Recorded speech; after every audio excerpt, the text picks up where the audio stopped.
Welcome to the First Turn. I'm your host, Hyena, and today, Llama and I are talking about the Datasheet release PDFs for Warhammer 40k 10th edition. We go through some of our favorite highlights for Index Xenos, and talk about the rapid correction of some of the problems that the community noticed in the releases earlier this week. We also talk about our hopes for keeping the edition a living rule set that can be updated in real time, and more. Enjoy.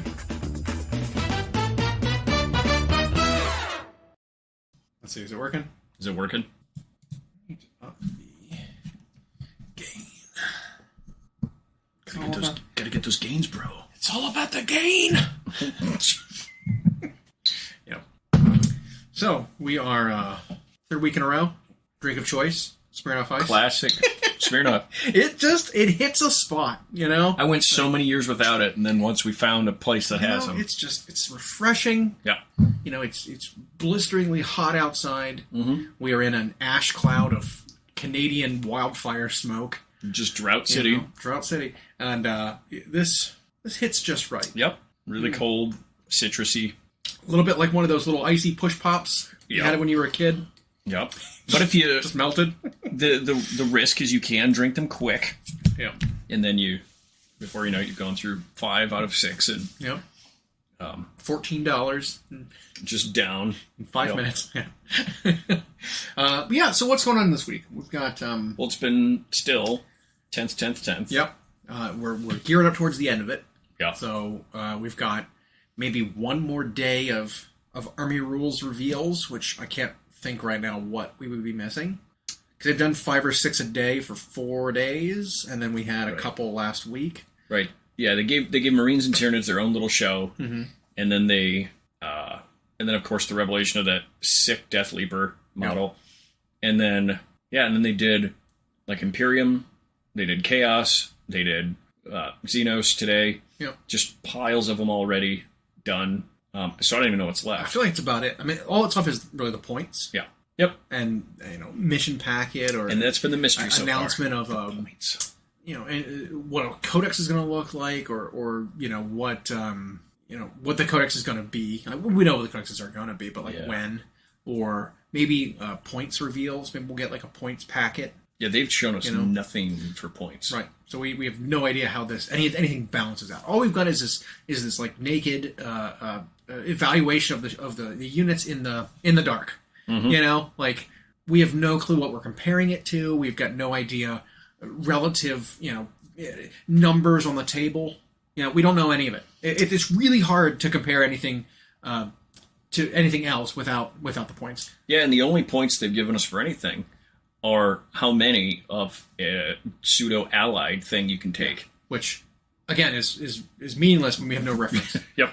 The only thing we can do is compare the units to what they used to be. And I think that's where a lot of the griping, a lot of the complaining, a lot of the... Yep. The or tears, the, oh my goodness, this is broken. Right. Comes from. It's what it used to be and what does it do now. It's like, this is so much better or so much worse, but without context. Like... Yep. I feel like the Death Guard, which I said last week, maybe they're the worst one. Could be. Isn't going to be the worst one. I actually don't mind Death Guard. A lot of their rules are fine. They're like Space Marines with added lethality. Mm. You know what I mean? Like they get access to all the tools they need to perform as an army. Yes, they lost their feel no pain. I don't care. For now. I don't care. Yeah. Like if that's their only real change, because before it was plus toughness and they had feel no pain, and then they were the same cost. It was like, come on. And they have reroll other wounds with their plague weapons. It was just like, how is this balanced? If a Marine is 20 points, and a Plague Marine with all of those extra things is 20 points, those two units are not equal. Right. You know what I mean? So, if the toughness of a Plague Marine is that he's bonus toughness and lowers yours, maybe that's enough. Yeah. I don't know. We'll see. Maybe that's enough. And it could be they just didn't want... an army full of defensive rerolls, kind of thing, which is what Feel No Pains feel like. Yep. A take 2 on the damage that you got. And this could be a way that they found, and it might prove to be inelegant, but it might have been a way for them to speed up games with Death Guard. Sure. I mean, I feel like if I had to amend my prediction, I would say that Space Marines are actually the weakest out the gate. I do. I think so. The number of shots, the number of attacks, the amount of rend is just none of it's there. There's weird synergies that don't work. Like it's a weird index. Space Marines, I think, is kind of, Yeah. it's kind of lame. So they might lame as in already- like it's limping along. They might already need their codex more than anybody. Yeah. And they're for those players, Honestly, hopefully, they're first, so they might get it. I honestly think so. Could Because like with the ones we saw today, the Xenos, I liked all of them. Yeah. I thought they were all very good. I feel like Dark Eldar felt a lot like how they were supposed to. They're very similar to previous editions where their weapons don't rely on their strength of their guns. They're all, role specific, I wound on this no matter what kind of thing. Mm-hmm. Their guys are squishy, but plenty of lethality. Lots of vehicles, which I assume are going to be relatively cheap to ride around in. Drukhari feels like Drukhari. We talked about this.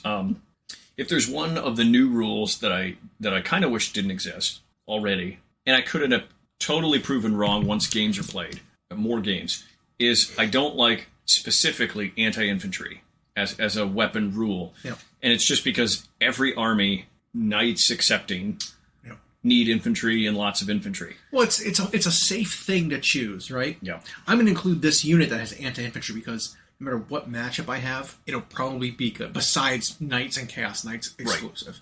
Right. Yeah. But you're right. Everyone has infantry, and so if you took something that was like anti-monster, Yep. it's like, well, shoot. There's a good chance I don't run into something that has a monster. Yep. Or vehicles the same way against certain armies. Yeah. Anti-infantry is just so safe. Or anti-psychers, very situational. Yeah. Sometimes there aren't psychers. Yeah, and I liked the situational ones. Anti-infantry felt so blanket that I feel there are some armies that have access to a lot of anti-infantry that are just going to put as much of that they can because most matchups they're safe. Yeah. And it's one thing if it's on like a guy that you can only have one of or something, but when it's like your basic troops are anti-infantry, Yeah. or you get a stratagem that's anti-infantry, like the Death Watch had. Yep. They did fix it, by the way. Already. They came out with a patch for Death Watch that said if you use this 1 CP stratagem to give your units anti-infantry 2+, it doesn't work on devastating wound weapons, which I don't know how I feel about that. Okay. If it was said something like, well, you're anti-infantry 2+, but anything but a 6 doesn't count, as a critical hit, right? Because you're making it so that like a bolter weapon, like a bolter strength 4 gun, is going to be wounding better than like the heavy bolter counterpart that's strength 5. If you're shooting at a tough 4 thing, this one wounds on 2, I still wound on a 3 with my heavy bolter. It's like, it feels weird, it's a little odd. So they could have clarified. It fixes it. They could have clarified that the devastating wounds in particular only works on a natural 6. unmodified 6. Yeah. It should say like you successfully wound on a 2+ instead of being like anti-infantry 2+, because it's the caveat that anti means critical hit, and critical hit triggers critical effects. Yep. That's the interaction. That's kind of the problem. I feel like a lot of units are balanced around having it, so I wouldn't want and some of their necessarily points cost presumably are going to be based on that. So I wouldn't want that as a mechanic going away. Yeah. Because some things are like, well, I'm anti-psyker 2+, so I crit on a 2 against psychers from mortal wounds, like the necrophage has, or like psychophage. A psychophage, yeah. But there's other things like that are like, I'm an anti-tank 4+, fair. And I also have devastating wounds. So I crit a tank on a 4+ and just deal mortal wounds to it. That's my role with this gun. Drukhari had that. It's a strength 3 gun. So it's not good at anything except for rolling 6s on targets that are inefficient against, that it's inefficient against, or targeting vehicles and just mortal wounding them on 4s. So it's like, okay, that seems fine. But this stratagem that's like, it applies to any gun, makes it a 2+. Some guns are multi-damage, which means then that the damage spills over. So your multi-damage guns become even more efficient versus infantry. Yep. It's just like, and then there was a way with Artemis in the list where you can do it to 3 units or whatever. It's like, it's just it was too much. So I'm glad they addressed it. I don't know if it's the best way. Is all I'm saying. It's the for now way. It's the for now way. It fixes it out the gate because people definitely saw that and flipped out. Yeah. And while we usually have our skepticism, our holdouts, when we see the flip outs and can a lot of times do a 6-minute dismantling of the flip out. This one, it was like, no matter how you read it, even when people did math wrong, it was just like, oh yeah, this is way too good. Yeah. Yeah, even when the numbers were vastly exaggerated for how much average damage it dealt. Yeah. It was, which was, always wrong. They Yeah. always like doubled or tripled it. It was still like 1/3 of the damage they quoted was too much reliable damage. Yeah. They were claiming like 90 wounds or whatever, and it wasn't even You don't even close. get 90 shots. No. What do you mean? Yeah. So, yeah, it's that kind of thing. Because it's like, oh no, it's actually 8-man units. It's like, well, then how are you getting 90 mortal wounds through? Yeah. Whatever. But you're right. Even when we did the math and it was like the average was somewhere in that 30 range. third, Yeah. it was still like that. But yes, that's still too many. It's still too many. Yeah. Which I'm glad they fixed. My question is, would they have fixed it if people didn't notice and complain about it so much? Well, and what were they complaining to? Were they on their 40K Facebook page? Were they writing that 40K FAQ email? Who knows? I write that email every now and then. Yeah. Our suggestions seem to get through, or a lot of people know it at the same time. But I mean, sorry, but I don't listen to a lot of other talk I don't about either. 40K. Like, generally, I don't get ideas that I have from listening to someone else. I don't have time for it, really. I don't. And so, like, I don't know if that makes us seem a little out of touch with some issues, but, like, I think most of the time what happens is when we discuss something with people who do get a lot of their ideas from the internet, right, is they at first like furrow an eyebrow like it was an idea they never thought of, or why are you on that idea when everybody else is ... Yeah. And so our idea seemed like it's out of left field when it's really just a lot of people weren't thinking about ideas. They weren't coming up with anything on their own. They read from some credible poster, this is the mathematically best thing, so you play this. And then we're like, wait a minute, but I think, how come nobody's doing this? No. Sometimes it catches on. Sometimes it makes some leeway. My on Magic the Gathering, my Elish Norn tech caught on because now that's in everybody's ramp sideboard. Bullshit. Or anti-ramp sideboard. I was like, you buttholes. That deck with the metamorphic alterations catching on too. With the Archfiend of Dross 1-turn kill. Yep. That's catching.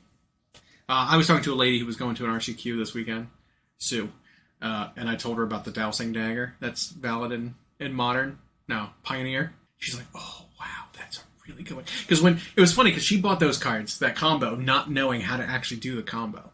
Whoops. Yeah, she didn't know what she was like going to do Metamorphic Alteration just to copy her Shieldred or her, whatever, her Atraxa or whatever. And it's like, I mean, well, that's good. You could just win.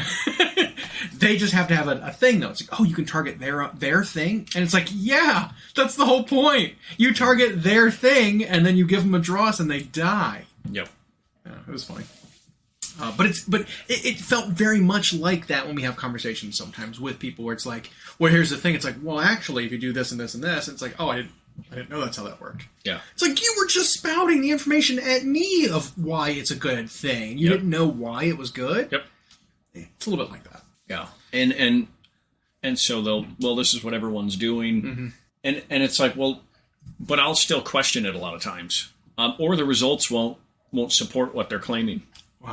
Harpies. Harpies were this busted boogeyman of a thing in Tyranids. When their Ninth Ed Codex came out. During the Crusher Stampede era. Yep. And it was the general consensus was, oh, you're playing Tyranids? Well, you start your list with 2 Harpies. Or Crone. Was it Crones? It was Harpies. 2 Harpies, and then you go from there, and it's like, okay, let's look at tournament results. 0 Harpies represented anywhere in any top 8s of any tournament. Yep. Plenty of Crusher Stampedes were winning. Plenty of Tyranids were doing well. 0 Harpies. And when they made the move... 0 Hammerheads. Yeah, same thing. It's like, it's that kind of thing. And don't get me wrong, on paper, the output, like in the Harpies thing, it's speedy, and it has these 2 guns that just have more firepower output than we're used to ever seeing on a Tyranid monster. And so and it was cheap-ish. And so it was, every list starts with these. And then we watched, like, it was a US Open, there were some other big events, and it was like, Tyranids were all over those top 8s. Not a list had Harpies in them. Yeah. One guy who got like 5th at one had 1, not even 2. 1. And then when the Codex came and they dropped, they rendered the Crusher Stampede. They said it was no longer valid. From the White Dwarf supplement. Yeah. Or from the campaign supplement. Yeah. When that one was decided, it was no longer. The Harpy was still the same. Still never saw play. It just wasn't in the list that won, even though on paper it was good. The Hammerhead Rail Rifle on paper was excellent, just didn't see play because it didn't do what the rest of the list wanted to do. It ended up, like it always does, it ended up Farsight Enclaves. Yep. Farsight Enclaves with a big unit of 9 suits, split-shotting, perfect weapon targets and everything. Yeah, it was that kind of thing. Invulnerable until you've dealt, 24 successful unsaved wounds to the unit. Yep, and the Tyranids ended up the same as always. As good as the Harpy was, the lists devolved into the fact that the Hive Tyrant with wings still does too much in every phase. Yep. And so the that's Hive Tyrant with wings, with the relic, Obliterax was like, this is just the best thing in every single phase. Yep. He does mortal wounds in the psychic phase. He moves like crazy. He's hard to kill because you can hide Tyrant Guard in the building beneath him. Yep. And then he does mortal wounds in combat up the wazoo. Yep. Now all that's moot. Because that's gone. All of it's gone. The Hive Tyrant now I think is okay. Yep. He's not my favorite model in the Tyranid book. And they made the winged one. They continued that idea of the winged one and the ground one being different data sheets, which is good. Yep. It means you get to point them separately. Yep. You don't have to have some tangible plus 40 points because you have wings necessarily. Yeah. You can min max that. I mean, or tweak that a little bit so that you can. And they even made their stats just a hair different to represent it. Absolutely. And you can give them different roles. But I mean, the boogeymen that people freak out about early on don't end up play. But I've still heard people long after that time period still talk about those units. Remember when that was around? It's like, yeah, but it wasn't showing. Yep. It was that with Tau back in 7th, 8th, 9th edition when people were like, fuck Tau. It's like, Tau haven't been good since 5th and 6th edition. When you could get plus skill per marker light hit, and you had like 1 million of them, and you were re-rolling everything and hitting so reliably, and everything was strength 5, so you're glancing vehicles and wounding everything on 2s. Like, yes, you're right, that was a problem. It has not been like that for a very, very long time. No. People aren't still mad about Grey Knights being the boogeymen of 7 out of 8 top 8s because they ignored all armor or all saves. What happened to that? Yeah. Everyone that forgets that one. Way worse than the Tau stint of I can shoot pretty good, but my entire army dies to Jaws of the World Wolf because I'm initiative 2 and I just die. That was the bullshit. I'm actually surprised at how many people forgot, and we've ranted about the 5th Ed Grey Knights on the show, but I'm actually surprised how many of the players who were around from that era just forget about it. Or Khorne Berserkers consolidating from combat to combat. Oh, yeah. It's like... one unit could make it through an entire back line of an enemy. Yeah, because you just move and fight, and then you'd kill something, and then you'd pile in and fight again. And you couldn't be shot while you're always safe, because you were just consolidate moving, there was no reaction to. Yep. Yeah, it was kind of... And there was no Overwatch at the time. Ridiculous. You know what I was... there's speaking of Overwatch, there's 4 things in the rules that I think needs clarification. Okay. 4 or 5 things. Because there just isn't enough evidence to convince me 100% on these issues. We were talking about a couple of them the other day, and every time I bring it up to someone, they're like, no, that's not hell. Oh, wait, maybe it is. And then it's like, okay, we need an FAQ. Every single time that's a reaction. But these are core rule concepts now that we have the core rules. Which is where now. FAQs belong. And it's just weird because it's like they can go either way. So if I run down the list, it's characters joining units. Do they share keywords? Right. That's a big one because it matters because the wording in different places of the rules say if you have a leader and then a bodyguard unit, they combine essentially to become a separate unit called an attached unit. Yeah. Right? So it's the leader plus the bodyguard become a unit with starting strength equal to the sum, because there are some units that have multiple models. I was noticing some the rogue traders and stuff have units of 3 and they're a character and then they can join a unit. Yeah. Celestine is like that. She has a unit of 3, they can join a unit and then their combined strength is all the models total. But do you gain the keywords of both parties? Right? Because it would matter for things like Thousand Suns that have a sorcerer in it, that the sorcerer has the keyword Psyker. But the unit does not. Does the whole unit have it? Now that they're a combined unit, do they gain it? Or what if a Psyker unit or Psyker leader joins a unit? Is it the same thing? Right.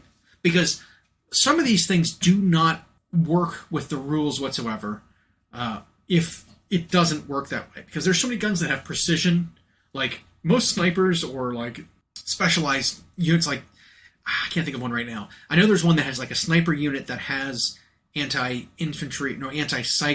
precision. It's like when you get that kind of thing combined.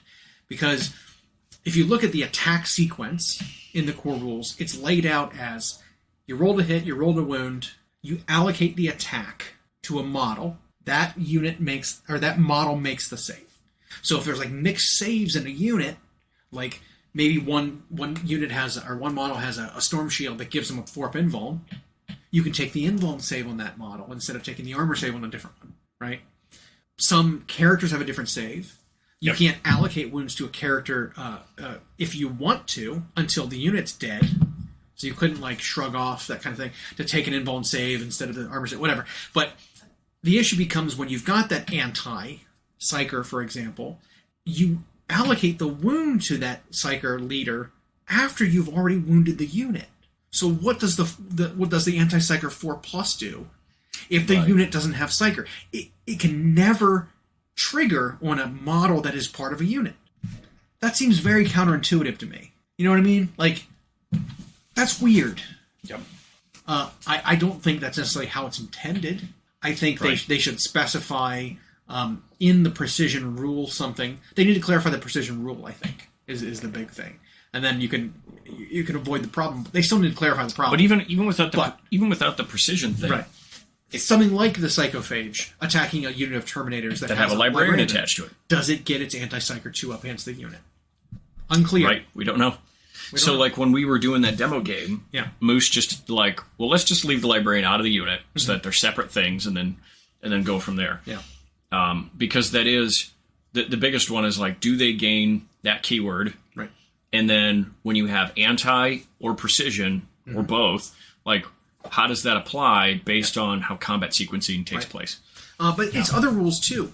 Things like the leader will have a rule that says, while this is attached to a unit, he and the unit gain this ability. Yep. Well, there are things in the units that they attach to that says, this unit can run in charge. Well, does the leader get to run in charge too because he's part of the unit, but doesn't have a rule like that? Right. I don't know. I think so. Because they become one unit together, even though the leader doesn't have it. He's part of that unit now. Yep. Things like that. How do keywords and rules for a unit cross over to the other models in the unit? They've specified things like deployment already, right? Yep. All models, including the leader, have to have deep strike and a 40-unit deep strike. All models and the leader need to have infiltrate in order to infiltrate. Scout, it's the same way. Like, okay, cool. I'm good with all of that. What about just generic rules? They're just blurbs that aren't a USR, that aren't in the core book. Need some clarification. So that was one big thing that needs to be clarified. 2, let's see. We need to know how movement works. Specifically, what? Movement for flying things that aren't infantry. Okay. Because there are so many examples of like tables set up with terrain that include ruins that aren't. It isn't clear how something that flies that isn't infantry interacts with a piece of terrain, right? So if you have like a jump pack, for example, and you're an infantry guy, and you're trying to move past ruins, I see no issue with moving from point A to point B. You measure the distance, right? Because you can move through ruins wall as an infantry. Yeah.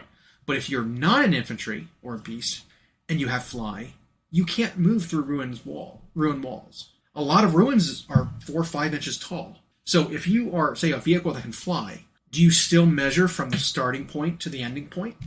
Or do you measure up over the building and then the path you travel to your end point needs to be your movement? I mean, while it doesn't necessarily mean that much, because, the angles there means you lose a couple inches of movement going up and over a building. Could be more, though. It could be more. And it could be a bigger problem when your movement isn't that far. Like, what if you have like an 8-inch movement with fly? That means you're never going to be able to move past a building because you have to measure like up and over a 5-inch thing and then down. And if it's not enough, well, can't do it. Got to go around, right. Even though you fly. Yeah. The weirder bit comes with it's like zooming aircraft because they have to abide by the same kind of rules, right? You have a base that's on the board. Can you just measure from start to end? I don't think so. And with the idea that planes can't pivot before they move, means that like if you're facing a piece of terrain, it's going to impede your movement. You know, you can't just like navigate around it. So I don't know. It may not seem like a lot, but it's still weird, and it needs like clarification. It does because, and not clarification in the way the internet thinks, where I don't like how this rule works, so I'm going to not play with it until it's FAQ'd to the way I like. This is like, well, it can matter because that can absolutely affect the outcome, and it can affect decision making. Yep. So I mean, like it definitely. It could even lead you to not include units entirely in your army. I can't roll it one way or the other. I just don't know. No. You know what I mean? So yeah, I think they did a really good job, but they just didn't cover everything. Similar to the disembarking from flying vehicles. That's so hard. The disembarking from flying vehicles that have a base that are tucked under them. It's the same kind of deal. Yep. You just didn't think of it. You didn't think of how it would react. And the funny bit is they were so close to giving an example that would have clarified it. Yep. Because they showed something that was flying from point A to point B, and they're like, just measure the path. It's like, well, what if I didn't end up there? What if it was like a hill, right?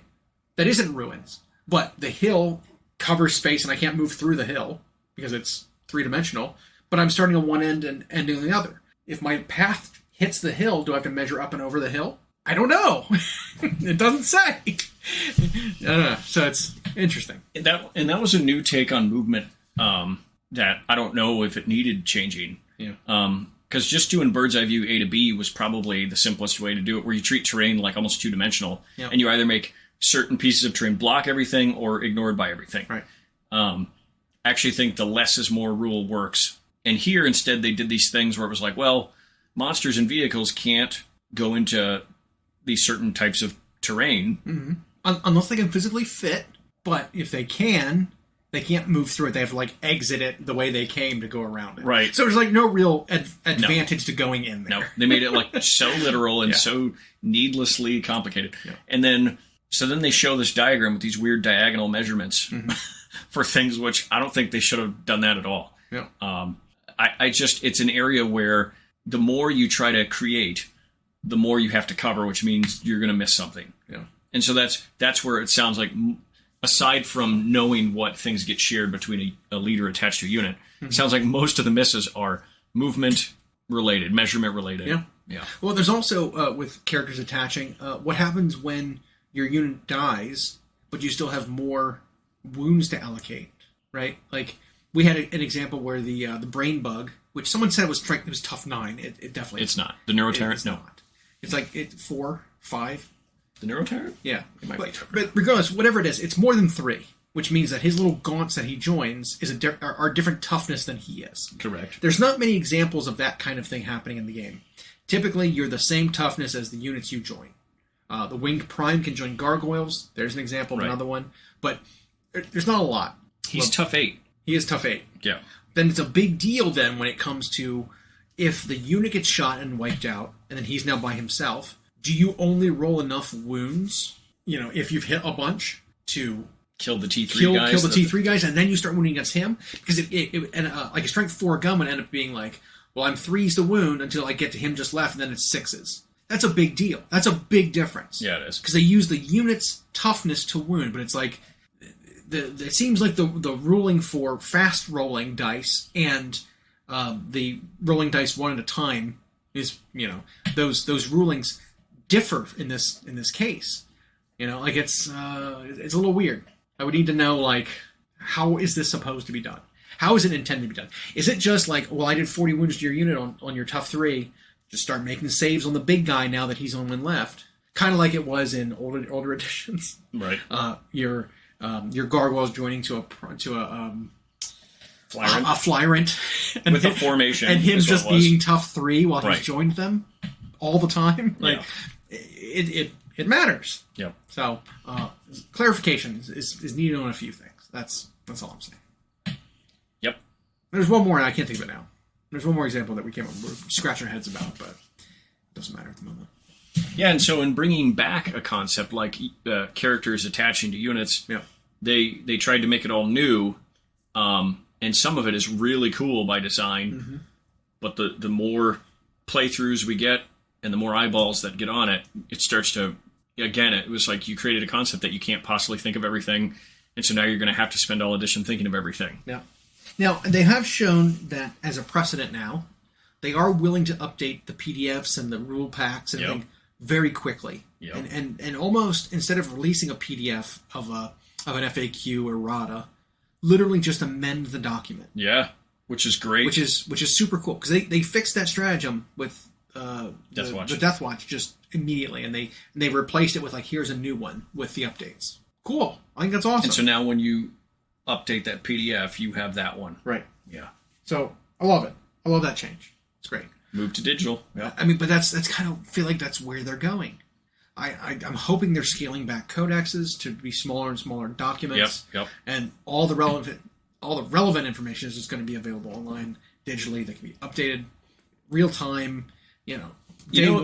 Thing releases, it's updated online. And it would change their maybe they're entirely separate things. I know where they publish their books is in a different place than where they print their models, but like it could also affect their release schedule in a way that's positive, where you don't have shipping backlogs or with books or publisher issues that affect, or paper shortages or anything that's happening. It's just the coordination of the two things trying to be at the same time. And then a book comes out and it's already outdated by what's happened in the last 6 months. Because the book had to be pushed out late because the model production was slow. Yep.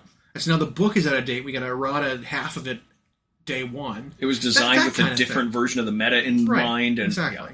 How much easier would it be just if it was all, the models are out now, all right, here's the change. And you don't need to worry about printing. That Death Watch update is, you're right, that is a precedent in a positive one, I think. Like, I know there's the forever naysayers who will see them and go, they already screwed up their own rules, can't get them right off the get-go.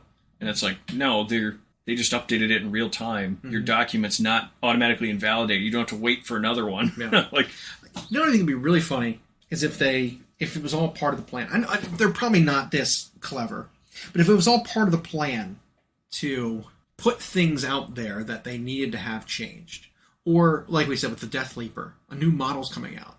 We released bad old rules for the Death Leaper because he's got a bad old model. Here's a new one. Watch how we update a model in real time. Yeah. And a model's unit card in real time. Could be.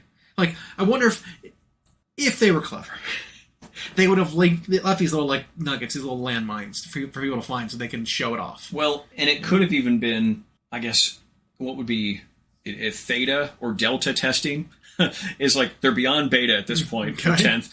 And so it's like, well, let's release the index cards this early, like a couple weeks early, so that a million eyeballs get on it, can find stuff, and we can just go in there, type a thing, replace a box, and send it back out. And so it might be that we're helping them proofread something. Because there are, I know, a bunch of typos of like Heavy Flamers being strength 2, and was it Grey Knights, I think, had a strength 2 Heavy Flamer. Oops. Or like... Maybe they're just Bunsen burners. Right. A Psychic Flamer. It's just not as good. Nope. Or like... and another good example, I think, of like real-time updating is when Grey Knights get some kind of update, they're going to get granularity back. Because a lot of their demon weapons, their force weapons, are just like the same now. One profile. But they showed off what a Nemesis Demon Hammer looks like by maybe accidentally showing it off with one of the Inquisitors who has one. Kotiaz, I think, has a Nemesis Demon Hammer. And it is Strength 9 -3/3 with Devastating Wounds, I think. That is way different than what Grey Knights have and what their Nemesis Demon Hammers look like. Like, it's very, very different. Or the fact that the Grand Master in their suit, the Nemesis Dread Knight, is just the same exact profile as the regular Nemesis Dread Knight. There is no difference between the Grand Master and the normal one.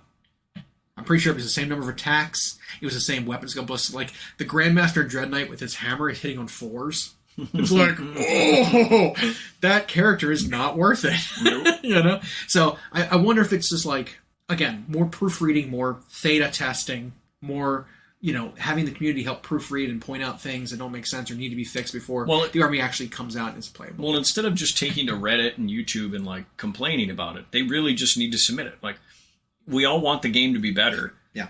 And it's not that you have to rainbows and butterflies everything, but I mean, find these things, find a coherent, clean, bullet point way to say it, and just send it to their feedback thing. Yep. And they'll take that way better than now they have to go find content creators or go find a Reddit thread and look at what people are complaining about.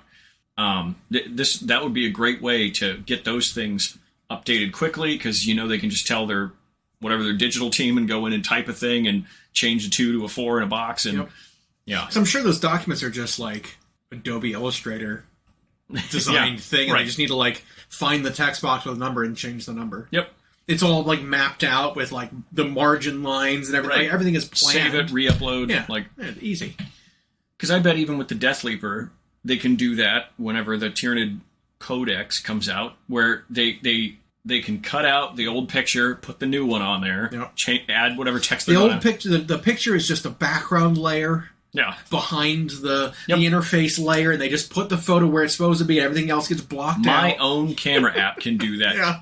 I found out with I take a picture of miniature, I can actually get rid of everything except the miniature. What is it called? It is called. Because I just downloaded one yesterday. Because Kaylee from Kaylee Miniatures was telling us. Oh, she's got of a cheat she was doing. She's got Photo Room. No, that wasn't what I was thinking of. There's another one that I was looking at. It's mostly for creating AI generated like art from a photo. But one of the things it does is an AI. It's like a smart crop, smart cutout. I don't know what to call it. But it basically you can just remove backgrounds. That's all I want this little app for. It's just take a photo of a model, remove the background. Yeah, make it black. She was doing it on Photo Room. Okay. The only issue I ran into, now I found I can do it in my regular camera. I just have to be kind of clever with the eraser. Otherwise, it only erases the miniature. But the other thing is, I find if you don't take a good photo angle, it will also erase the base every time. Yeah, and so the model's just free floating. That's what I was having. I was having to like take the photo on a white background so it knows the difference. Yeah. But mine was called Photo Leap. But either way, like they've got probably a slightly tweaked version of that, or they pay for the pro version, and they could do that easily. It's just called Photoshop, and yeah. you have an artist that knows how to do it. Yep. Because they'll be able to pull that Death Leaper out and put the new model in. Because do you think their Codex is going to have that old derpy one in there? No, absolutely not. No. You've got to get this new one. And he'll have some sexy new rules, I'm sure. Yep. So he won't just be a lictor with one more better save. Right. Because that's all he is right now. It's like one wound, one better save, and that's his rules are vanilla as vanilla gets. He does nothing. Yeah. Breaks me up. Yeah. And so the fact they can do this, like, people should be encouraged and like submit this stuff when you find them. Let them correct it right away instead of freaking out. Yeah. And freaking out and just waiting. Then telling everyone you know, and then like claiming that it's busted and broken. It's like, submit it. Just tell them. Just tell them, and if it's a problem, they'll fix it. And if enough people do it, they'll notice it. Yeah. I'm sure they've got. Because again, it's not like they want to release a bad game. Right. They had thousands of unit entries. And the complainers don't want the game to die. Right. They all play the game. Or do they? Who knows? But they all play the game and talk about it every day. Yeah. So, like, submit that idea. Yep. Have them fix it. What's the worst going to happen? They just ignore you? I think most of the ideas we've ever come up with, and again, I'm not going to say that they just read our submission specifically, but most of the times when we've had issues we find and we submit it, we then... It's not only the things we have issues. They fix other things, but most of the things we have... we end up seeing that addressed. We end up seeing it fixed. Yeah. And sometimes it's just you want them to make a ruling. You don't have to have a preference on how the ruling goes, or you can. I just want consistency. Yeah, just tell me what this does. That's another thing I wanted to tell them about with some of their codexes is there's weapon profiles that are just inconsistent between them. Like a storm shield sometimes is +1 to your saves or +1 to your wounds. Sometimes it's a 4-up invuln save, and it's like. So if you have an invuln save already, a storm shield gives you +1 wound, but if you don't, it gives you the +4 or the 4+ invuln. Is that the way it works? Or have you not decided yet which one it is? I just want some clarification. Yeah. I just want to know. If a storm shield is, you gain a 4-up invuln. If you already have a 4-up invuln, you gain +1 wound. That's what the war gear is. Cool. I love that ruling. I think that sounds phenomenal.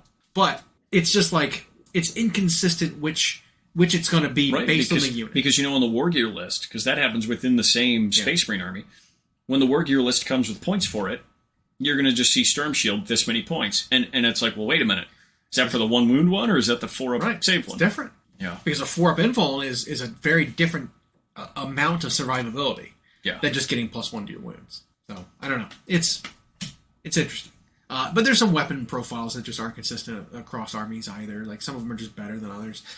One of them that I thought was really funny, not a same weapon, different profile, but the Sisters of Silence with their great swords, I think, are strength 5 -2/2. The Custodes with the shield and sword, Your 9-foot tall guys. yeah, are strength 5 -2/1. I think it's something like that, or maybe it's strength 6 -2/1. But like, it's definitely 1 damage on their guardian swords, whereas the like little Sisters of Slaughter, Sisters of Silence with their great weapons, that is a smaller sword than what the Custodian wields in one hand. Human-sized person. Right. It's just double damage compared to him. It's really funny. Like, that's just little like, I know it's for balance purposes, but it's a little absurd. Yep. I mean, there's some absurdity. You have to ignore some of the absurdity. I was looking at a character earlier that was just straight up just better than a Space Marine captain in combat, and it was like the what was it? The Gene Stealer cult with like the Vox caster. No, it's not him, but it's a character like that where it's like, this guy shouldn't be very fighty. Why does he have +1 attack over a Space Marine captain, but is still strength 5 -3/2, but 1 more attack than a captain? Like, it's like, this is the captain's profile with 1 extra attack. Same thing happened with Sigmar when Gloomspite Gits came out. One of the Gloomspite Gits like grot bosses was like fightier than a Stormcast Celestant. It's like, why is it the same weapon profile? 3/3 -1 2, but this guy's 5, and the Garrote has 6 attacks. The Garrote's probably cheaper too. And he is by like 30 or 40 points. It's Yeah. like, what? It's just really fine. It's just when you see those kind of like balance things, it's like, this doesn't make sense. It's a little bit like that. I don't know, cracks me up. Not much news on the Sigmar front. Speaking of, No, I mean, but that's okay. 10th Ed is coming out in 1 week. they did. But they did announce General's Handbook. They did. It's on the General's Handbook's coming out. They showed off a little bit of the campaign Regiment of Renown that's coming out. units. The 4 Regiment of Renown boxes are shown, and that's how you get the 4 new characters. Apparently, it's For now, yeah. Regiment of Renown box. The Nurgle one, with that new the guy on the horse. Yep. Harbinger. Yep. Oh, so good. I don't really want any of them except for that character. Yep. But that's okay. But they showed off a little bit of story too about what's going to be happening in the next season, in the next campaign.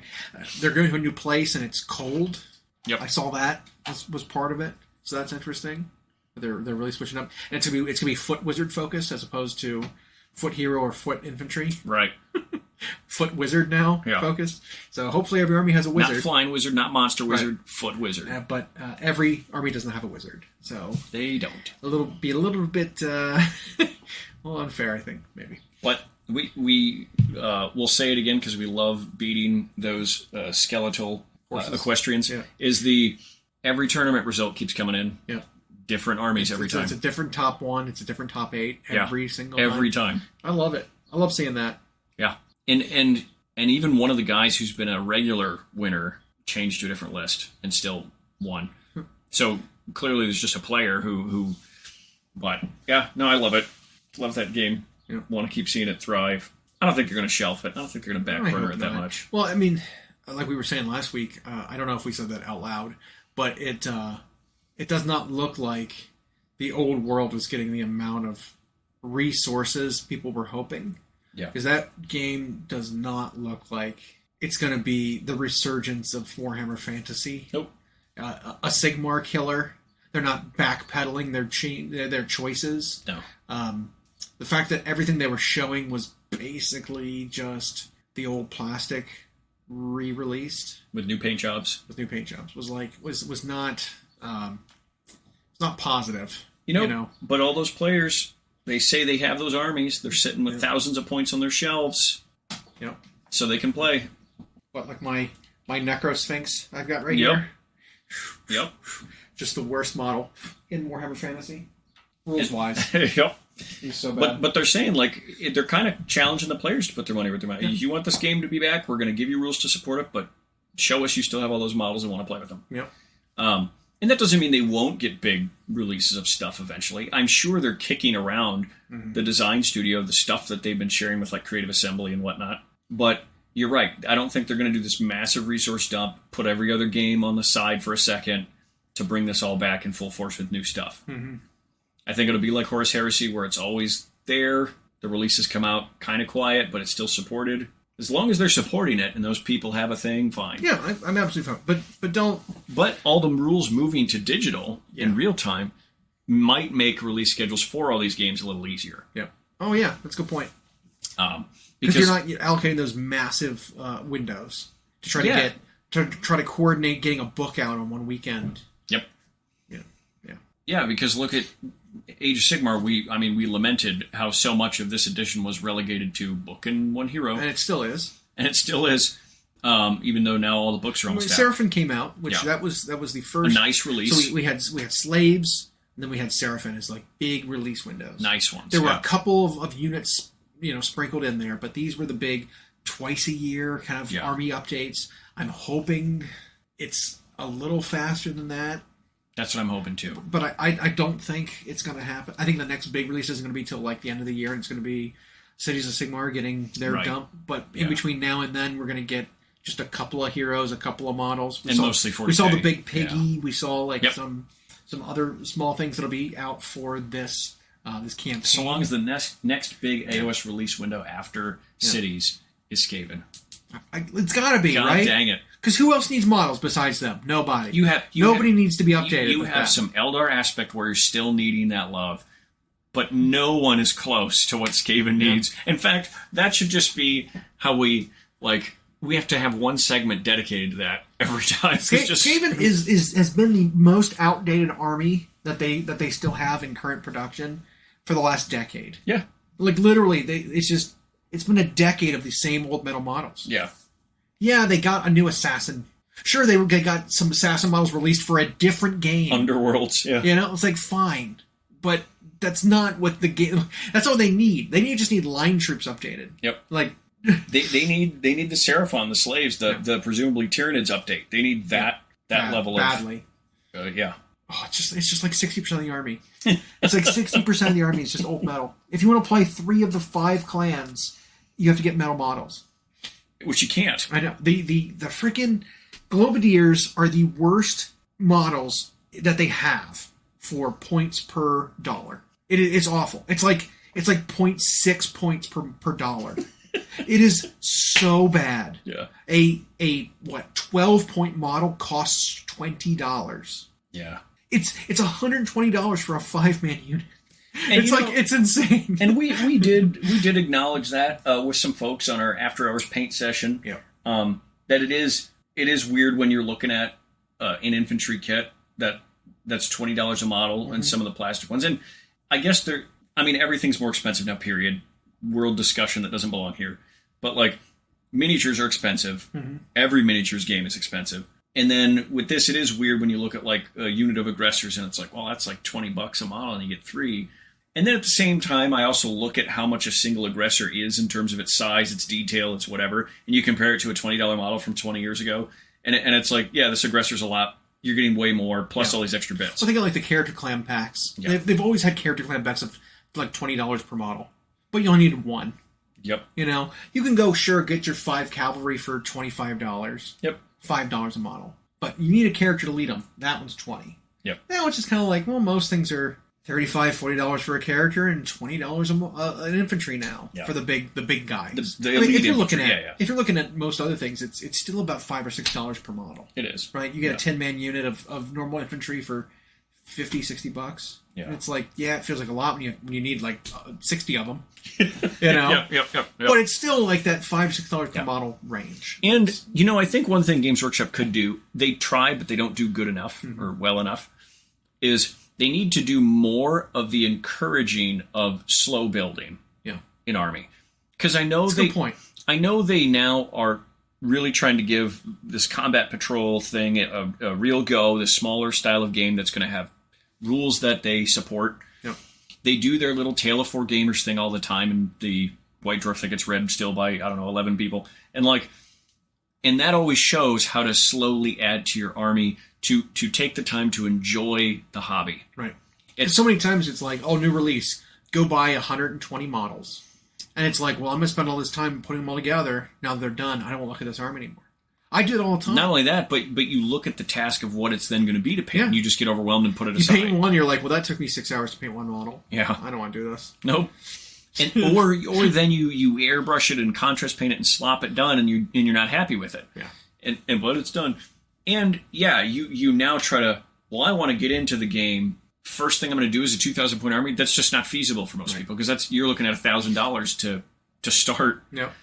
And so for that, I agree. I think that is overwhelming to people, and so I think they really need to focus, even though the competitive players might not like it, on starting small and adding slow. Yeah. Well, that's one thing I wanted to do. Don't feel hurried. I think I wanted to do in this new edition when it comes out is I want to host, for whoever's interested, hopefully a dozen or so people, of a new edition, new army kind of thing. Yeah. Where even if it's not a new army, you are still collecting new models for a new army, so that you can do this exact kind of thing. You can slow grow, get your models assembled and painted in a week. In a way that you're happy with. 5 to 10 of them is, I don't think, a huge ask if you're trying to participate in a campaign, like a weekly campaign. Getting a handful of models assembled and painted to tabletop standard in a week, I think is doable. Yep. And then it'll help people, I feel like, learn how to keep on pace for getting something done in a reasonable amount of time consistently. They'll also, without realizing it, start to build a steadier hand. They'll start to build an eye for things. They'll start getting faster at their assembling, and they're cleaning, and they're priming, and they'll learn the efficiency. Because there's a lot of new players that just don't get that info firsthand. They have to go look online, and they don't get feedback. Except maybe if you're like posting a photo of your thing to Reddit, and someone's like, or you get a really expensive subscription to someone's Patreon. Yeah, every single response to anything painted ever is, you need to thin your paint more. That's just the go-to thing. Right. Something doesn't look very good, it's like, you need to thin your paint more. Even if it's not a paint thinning issue, that's the number one suggestion. They probably think it's funny. It's like Keck or Monka or Poggers on Twitch, right? And so just that stupid vernacular. But like, I think that's great, because it'll also get them, like I said, a steadier hand. They'll learn better ways to load the brush, to stroke the paint onto the model.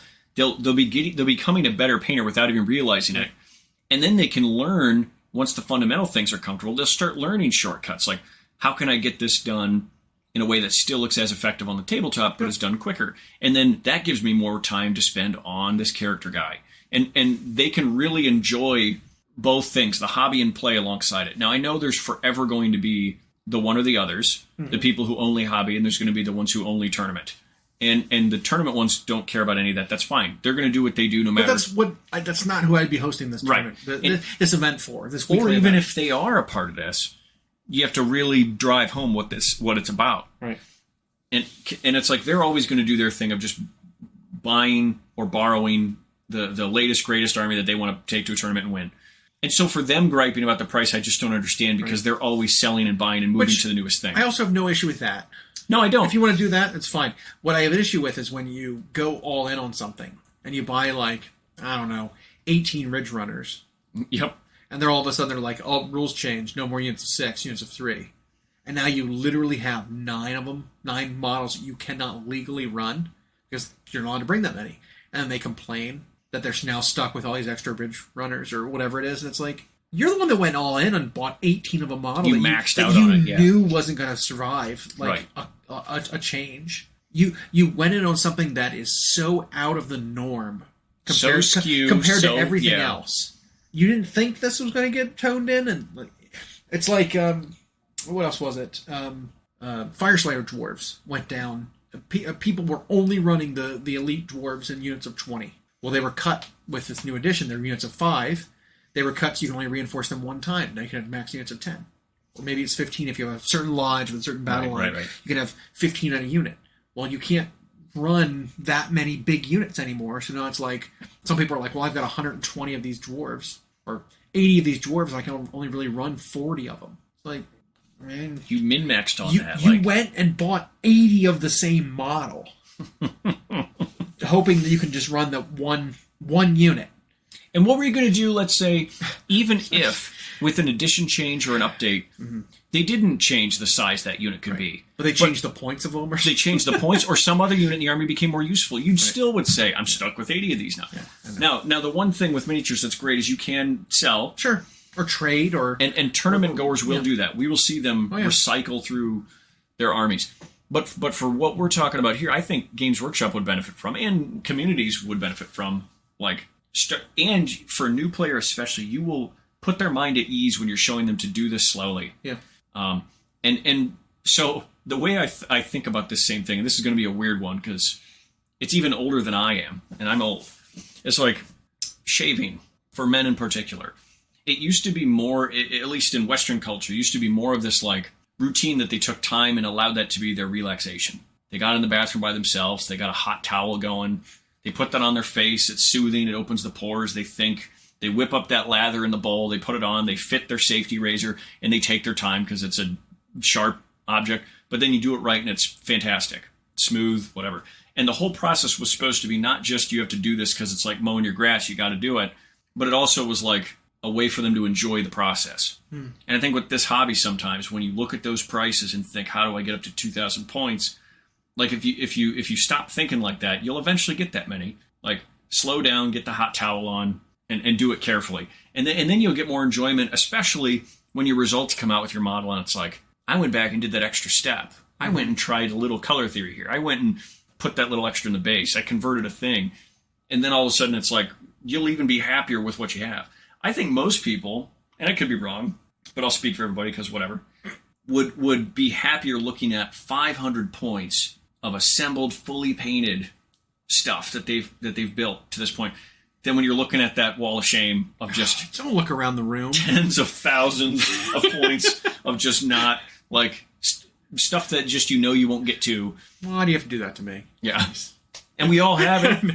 We all have it. So my big thing, though, with my shame pile is it's not as much a pile of unassembled sprues.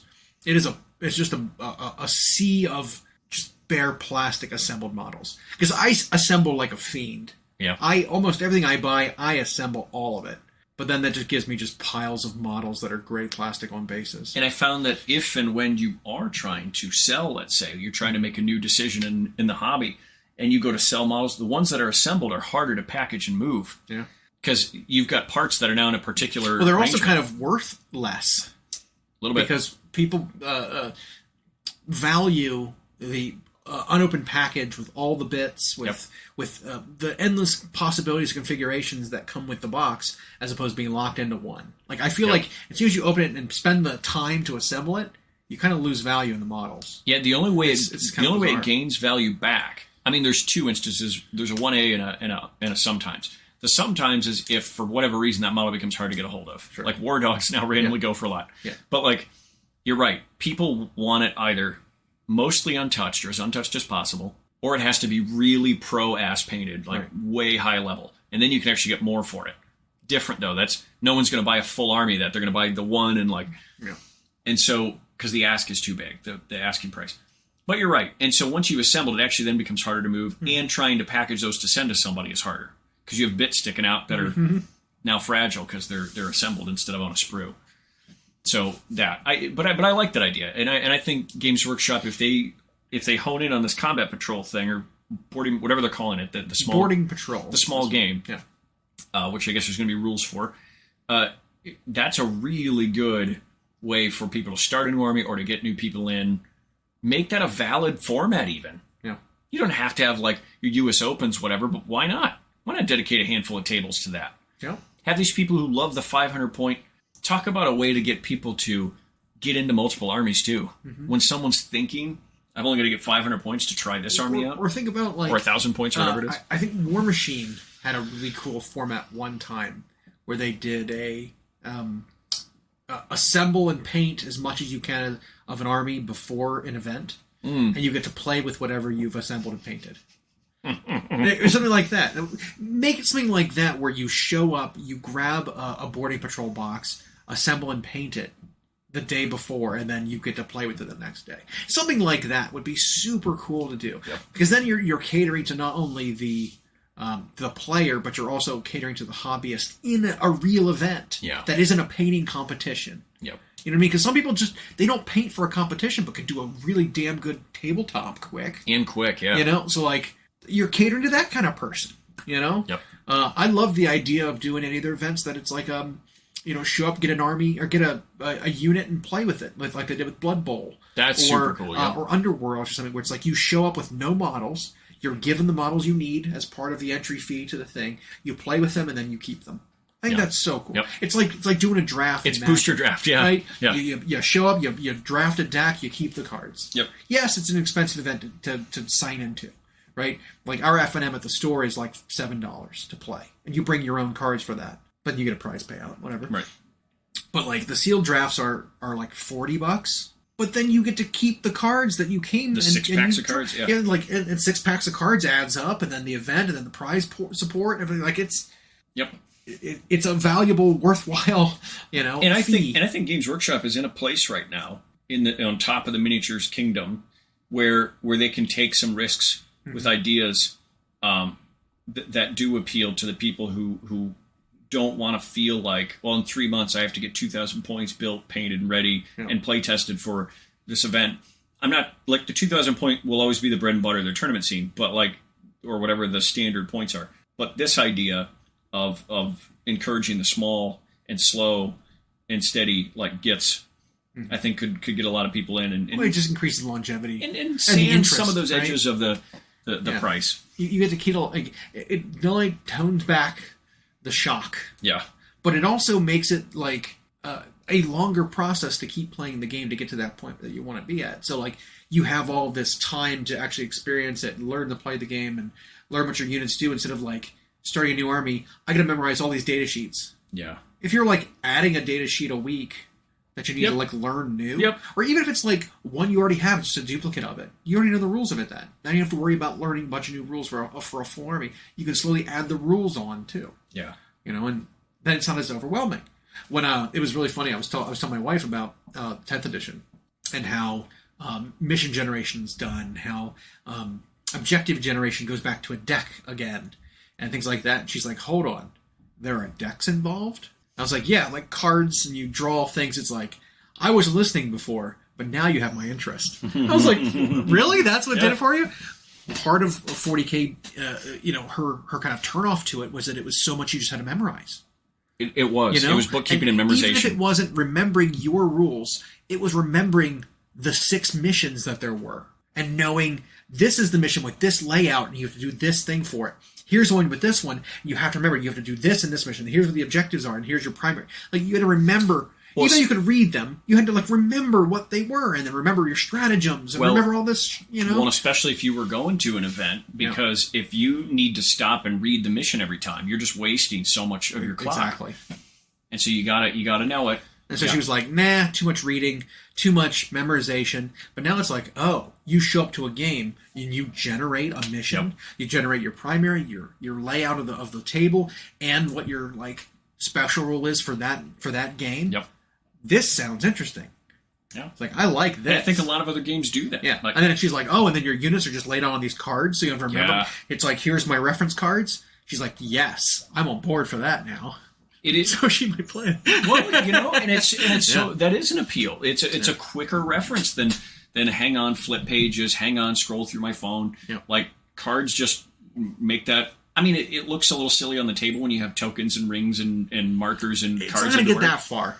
But but some of the markers there might be because now there's these statuses like okay, but the rings and the smoke clouds and the overplay, like all that, and the pie plates for blasts and all and the flamer template, like all of that kind of breaks the game away from being cinematic. Had a lot of that. That's what I'm. That's a veiled illusion that I'm making. But some markers I think are great because there's no confusion. Cards are great, no confusion. Yeah. I absolutely like that. Of course, if the card then is updated digitally, I wonder how they'll handle that. You print it. Or maybe they'll, just have you print it. I mean, like that's what I did with Leviathan box. I just printed the Marine and Tyranid things. Yeah, I just printed them out and had them as a reference at the table because they didn't come with them. So whatever, it worked.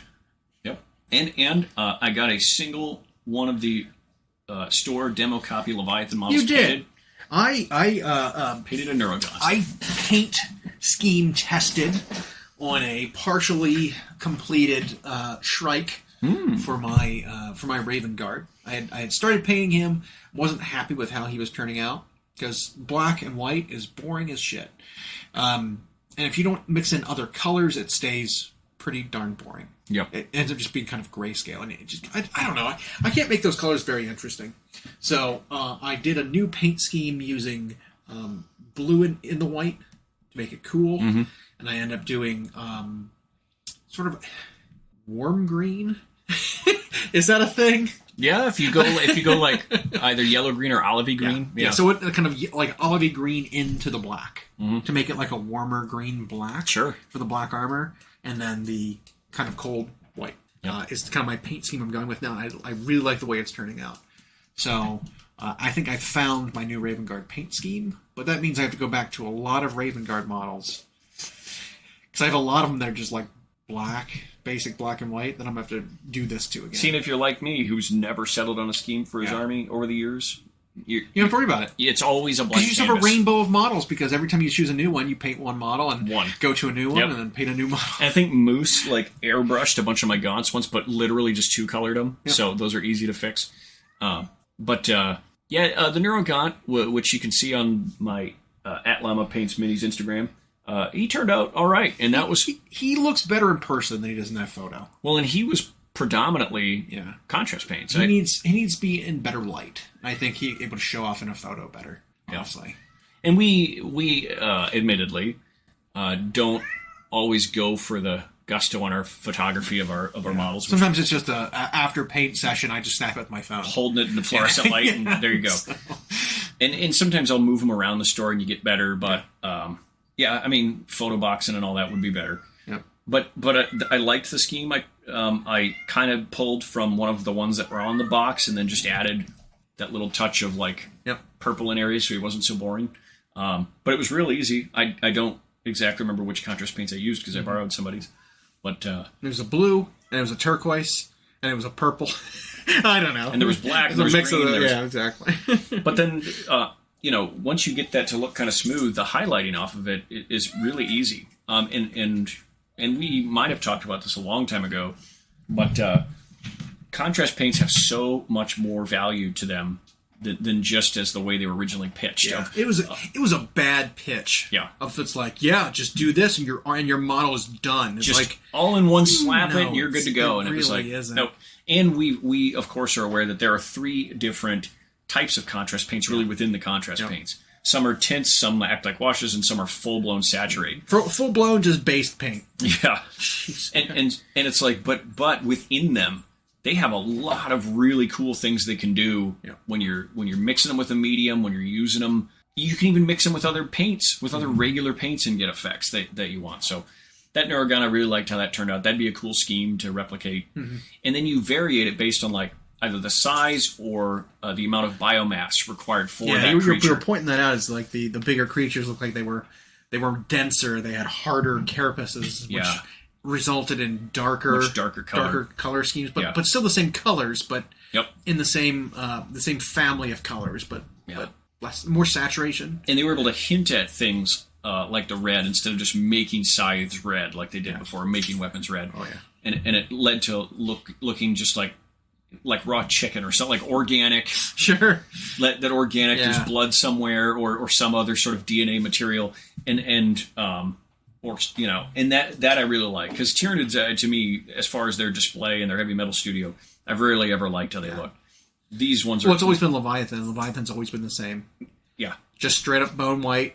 Bone. Just bone. Cream.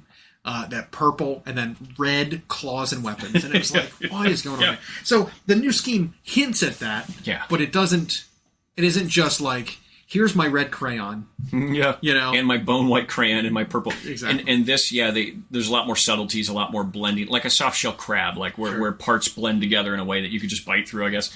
But and they said they even designed the new models to take more advantage of, their contrast paints. So more texture and stuff like that. But, sweet. Yeah.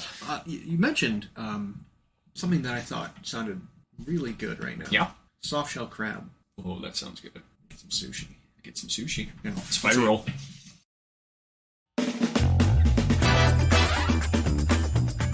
Thanks for listening. We hope you enjoyed. Check out our new episodes every Friday on Google Podcasts, Spotify, and Audible, or on Podbean. You can also follow myself and Llama on Instagram for more. We are at Hyena Paints Minis and at Llama Paints Minis. Music provided by Kevin MacLeod at Incompetech.com. And as always, we'll catch you next time.